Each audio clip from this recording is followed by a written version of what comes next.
कैंची धाम के बारे में कौन नहीं जानता। चलिए आपको आज एक ऐसी यात्रा कराते हैं कैंची धाम की। नीम करोली बाबा का ये दिव्य स्थान है कैंची धाम उत्तराखंड में। बाबा नीम करोली का यहाँ मंदिर और आश्रम है। चलिए हमने शुरू कर दिया अपना सफ़र। नैनीताल के नज़दीक पहाड़ियों में जो मनमोहक वादियाँ हैं वहाँ पर ये स्थान है।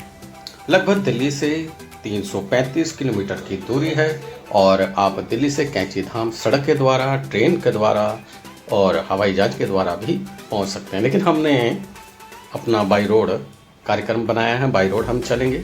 दिल्ली से कैंची धाम की दूरी लगभग 335 किलोमीटर लगभग है और आप कैंची धाम सड़क के द्वारा अपनी गाड़ी से जाएं अच्छा रहेगा। किराए की गाड़ी से भी, टैक्सी से भी जा सकते हैं। लेकिन कहते हैं जाकी रही भावना जैसी, प्रभु मुहूर्त तेज देखई वैसी। आप जैसा चाहें वैसा जा सकते हैं हमारी गाड़ी। और हम चल दिए हैं कैंची धाम की ओर। और रास्ता में आपको बता दूं कि हमने शादरा से सफ़र शुरू किया। इससे हम गाजियाबाद होते हुए हम जो है मुरादाबाद वाले रोड पर आ गए हैं और गढ़ के मार्ग से होते हुए, गढ़गंगा के पुल के ऊपर से होते हुए हम मुरादाबाद से फिर हम जो है शहर के साथ में इंटर हो जाएंगे। धीरे धीरे मैं आपको सारा बताता रहूँगा। अभी तो हम हाईवे पर गुजर रहे हैं। बड़ा सुंदर हाईवे है ये, यूपी के नए हाईवे हैं। और अब वातावरण पहले से यहाँ बहुत अच्छा बनता नज़र आ रहा है। सर्दी के दिन है, थोड़ा सा कोहरा है। लेकिन चलिए मैं आपको बता देता हूँ कैंची धाम जाने का सफ़र आपका 8 से 9 घंटे में अपने वाहन के द्वारा पूरा हो सकता है। वैसे तो नीम करोली बाबा का पता आप गूगल मैप पर प्राप्त कर सकते हैं आसानी से। आजकल लोग ज़्यादातर उसी के द्वारा जाते हैं। लेकिन हम सड़क के द्वारा 2 मार्ग को पकड़ सकते हैं। पहला दिल्ली गाजियाबाद, गढ़मुक्तेश्वर, मुरादाबाद, बिलासपुर, रुद्रपुर, नैनीताल, काठगोदाम, भीमताल और फिर भोपाली, फिर कैंची धाम आप जा सकते हैं।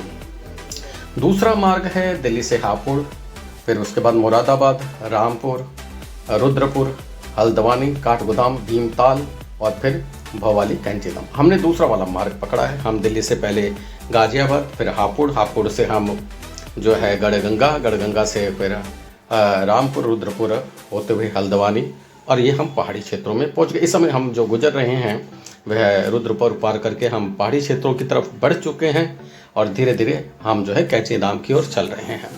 लेकिन मैं बता दूं कि हमने अपना सफ़र लगभग 11 बजे के आसपास शुरू किया था, तो समय तो लगेगा हमें पहुंचने में। और हो सकता है कि दिसंबर का महीने में ये हमने कार्यक्रम बनाया था, तो ठंड के वजह से बीच बीच में चाय और भोजन के लिए भी हम रुके थे। और उसी के दौरान हम लोगों ने ये देखा कि कोहरा भी काफ़ी था। लेकिन अब पहाड़ी क्षेत्रों में कोहरा ना हो तो ऐसा हो ही नहीं सकता। और आप देख रहे हैं कि हमने जो है मुरादाबाद को पार किया, उसके बाद में हम लोगों ने काठगोदाम को पार किया और इस समय हम पहुंच चुके हैं भीमताल पर। मेरे आप देख रहे होंगे दाहिनी ओर ये भीमताल है। बहुत बड़ा ताल है और रात्रि काल में शायद कम दिख रहा होगा, लेकिन फिर भी लाइटिंग वगैरह आप देख रहे हैं। बड़ा सुंदर क्षेत्र है। हो सका तो वापसी में हम पुनः आपको भीमताल का पूरा दर्शन कराएंगे, दिव्य दर्शन कहेंगे। ये पहाड़ी क्षेत्र अपने आप में बड़ा ही मनमोहक क्षेत्र कह सकते हैं। और मैं आपको बता दूं कि हम लोग वैसे तो अपना भोजन वगैरह लेकर चलते हैं, लेकिन फिर भी रास्ते में कई बार हम लोग रेस्टोरेंट्स वगैरह के लिए भी रुक जाते हैं। ये आप पर निर्भर करता है। चलिए पहुंच गए हम। ये मेन गेट है। यहाँ से कैंची धाम में बाबा नीम करोली के दिव्य दर्शन आरंभ हो जाते हैं। इस गेट के मध्य से ही आप कैंची धाम को पहचान सकते हैं। एक नदी के किनारे में बड़ा सुंदर दिव्य स्थान है और इस पुल के मध्य से कई बार इसमें बहुत तेज पानी का प्रेशर होता है। लेकिन अब सर्दियां हैं, सर्दियों में ये कैंची धाम इसलिए कहा जाता है कि अगर पहाड़ियों के ऊपर से आप देखेंगे तो ये बिल्कुल कैंची के मोड़ की तरह ये मोड़ है। बड़ा सुंदर जगह है, दिव्य स्थान है, शांति बहुत है इस स्थान पर। और विशेष रूप से यहाँ बंदर भी आपको काफ़ी मिलेंगे। कभी बारिश हो जाए तो तुरंत पानी का बहाव तेज हो जाता है और कई बार कम हो जाता है। और नीम करोली बाबा के बारे में कौन नहीं जानता। बहुत सारे लोगों का मानना है कि नीम करोली बाबा हनुमान जी के अवतार थे और कहना कि जाकी रही भावना जैसी। हर व्यक्ति का इस नज़रिए का अपना अपना नज़रिया है। तो हम लोग आपको नैनीताल यदि आप आ रहे हैं तो आप कैंची धाम भी आ सकते हैं। एक दिव्य दर्शन प्राप्ति के लिए, शांति प्राप्ति के लिए बड़ा सुंदर दृश्य है। और 9 घंटे लगते हैं भाई साहब यहाँ आने के लिए, ये भी ध्यान रखिएगा। और इसके मध्य से आप अपने भीतर दिव्यता का अनुभव भी कर सकते हैं। नीम करौली जो ये क्षेत्र है, ये पहले थोड़ा था, अब धीरे धीरे बढ़ता जा रहा है। आपको कैसा लगा ये सब बताइएगा ज़रूर। और ये है हमारे नीम करौली बाबा। ये बहुत पुराना एक वीडियो है जो हमने बड़ी मुश्किल से कहीं से लिया था। आप सुन सकते हैं कि इसमें बाबा राम राम का जाप करते रहते थे हमेशा। इसी तरह से बहुत पुराना वीडियो है और इसी तरह से कंबल ओढ़कर हमेशा बैठते थे। और नीम करौली बाबा के बारे में बहुत सारी कथाएं, यहाँ हनुमान जी का मंदिर भी है और ये दिव्य स्थान नदी के किनारे है। और क्या कहूँ, यदि आप खुद आकर इसका दर्शन करें तो ज़्यादा अच्छा रहेगा।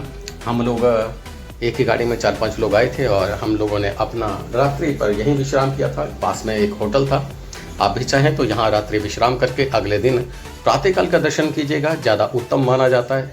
सर्दियों में यहाँ भीड़ कम मिलती है, लेकिन जून जुलाई में कहते हैं कि यहाँ भीड़ ज़्यादा हो जाती है। ये आप पर निर्भर करता है कि आप कौन सा मौसम जो है चूज़ करते हैं। मेरे हिसाब से तो अगर आप जून जुलाई को छोड़कर आगे पीछे कभी भी आइए, अच्छा रहेगा, दिव्य दर्शन प्राप्त होंगे। और मंदिर में आप देखेंगे कि समाधि स्थल भी है। और बाबा के बारे में कहा जाता है कि बाबा अपने आप में दिव्य थे। तो चलिए लिखते रहिएगा, बताइएगा ज़रूर।